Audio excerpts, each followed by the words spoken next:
tu vijana, nyinyi mkikufa 2027 mimi si wadangaji, na nimeongea na all Kenyans. Vijana mkikufa 2027 kama maumbu ati mnarogotwa hivi, mimi si wadangaji.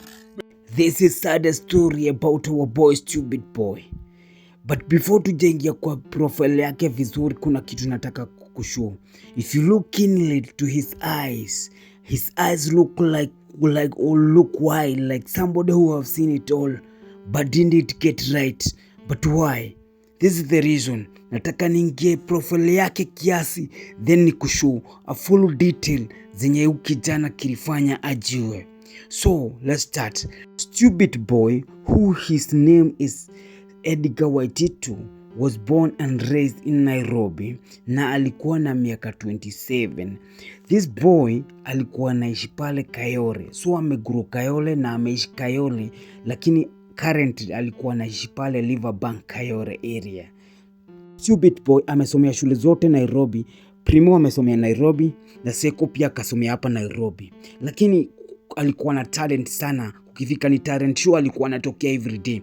Na one day akiwa kwenye akipiga gigs zake tu akiwa tu kijana, alipatana na watu wa kipawa wenye wanapeananga mic, unapewa beat, unaanza kurap kwa street hivi, na hapo ndio Wakenya wakaspot a certain this guy with a talent. Na one day akapewa beat moja akapiga vizuri na akakuwa tu yenyewe, akapelekwa studio na Kipawa Music Entertainment, ni studio Rebo ikampeleka. So after yeye kupelekwa, alitoa doba moja kali sana, na ilikuwa like a gengeton urban way. Ilikuwa tu gengeton imeiva. So 2023 ndo akatoa ile song kali sana inaitwa G-Bag na Bag. Ndio ikakuja ikahit na ikambro vizuri sana. Jamaa ni kweli alikuwa anaomoka. Jamaa ni kweli ile song ilimake vizuri tu. Ukiangalia YouTube iko na views mingi sana. Na Wakenya juu wase ilikuwa inalete na wase wa Mogoka. Ilikuwa song inago kama ni anthem kwa street. Na pale Dani alikuwa anatupa vibes zingine, anaingilia wasanii wengine na bado anafrona beat vizuri.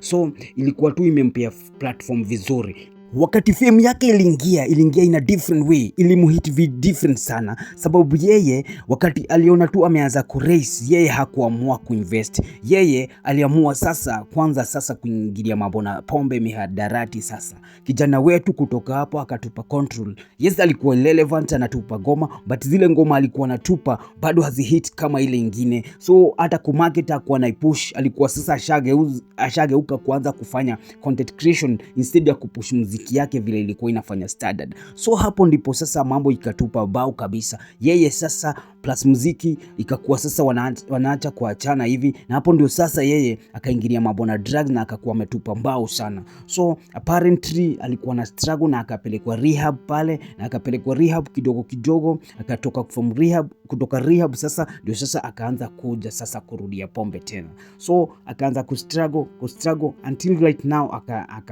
finally akakuja pombe na depression and thinking ilimshida, na akaamua sasa kutoa uhai wake. Huyu kijana kuna video juzi alikuwa amefanya latest, nataka nikuchezee sahi uione, and then utakuwa na conclusion of kitu kenye kile happen na kika happen vile maybe alikuwa na issue pia na family na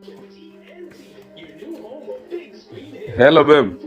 Naona uko online. Habari, uko fiti? Baba kisiwa ndo mshadiki Roma. Nimetoka job nimechoka. Guy, nimechoka. Wow. Hauwezi? Babu unaweza niambia hivyo? Si uende ukajoshe hivi, mbona ukachemsha chakula wewe mwenyewe? Enda. Hata si baba ya msikulipania. Hiyo ni shauri zako wewe, hiyo ni shauri zako kulingana na hali yako. Mbakishia food.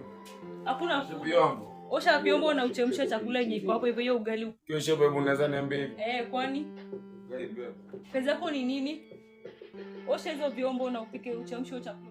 Baba kilima penzi yenyewe mimi nakupa. Wewe achana na bibi. Na ukimaliza upanguza hapa chini. Anyway, as we always say, we move from nature will to God's will. We move from sinner to saint we move. This is Bashman TV. Hatuibi tumezaliwa hivi. Kindly subscribe to our channel, tupatane kwa segment ingine kama hii. Adios.